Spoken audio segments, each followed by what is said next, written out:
వెళ్ళి తెలియని గ్రామాల్లో కూడా మేము సువార్త ప్రకటిస్తూ ఉన్నామండి.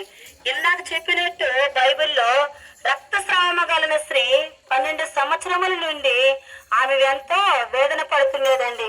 కానీ బహుశా ఆమె భర్త అయిన పిల్లలందరూ విడిచిపెట్టేస్తారండి. ఎవరు ఆమెకి సహాయం చేయలేదండి. ఎన్ని వైద్యుల దగ్గరకు వెళ్ళినా, ఎంత మాంత్రిక దగ్గరకు వెళ్ళినా కూడా ఒక్కరు కూడా ఆమెకి సహాయం చేయలేదండి.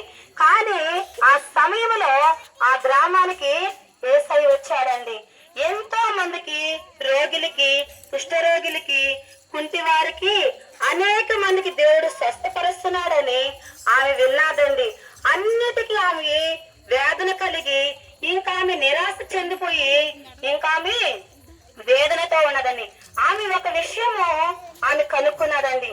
ఆమె దేవుని దగ్గరకు వెళ్ళి ఆయన యథార్థంగా వెళ్ళి ఆయన ఇక్కడ ప్రార్థన చేపించుకొని ఆయన హస్తం ఆమె పైన ఉంచుకొని ప్రార్థన చేసుకోవాలని ఆమె ఆశ కలగలేదండి. ఎవరో వచ్చారు, ఆయన అనేక మందికి స్వస్థపరుస్తున్నాడు, ఆయన దగ్గరికి వెళ్ళి ఆయన వస్త్రమును ముట్టాలని ఆమె అనుకున్నదండి. ఎంతో మంది జన సమూహము కనీసం ఆమె దగ్గర దుర్వాసన వస్తున్నదేమో ఆమెను ఎవ్వరు ఆయన దగ్గరకు తీసుకువెళ్ళలేదండి. చూడండి, మనం స్త్రీలు కనీసం 3 రోజులు మన పీరియడ్ అయినా కూడా మనం ఎంతో బాధపడి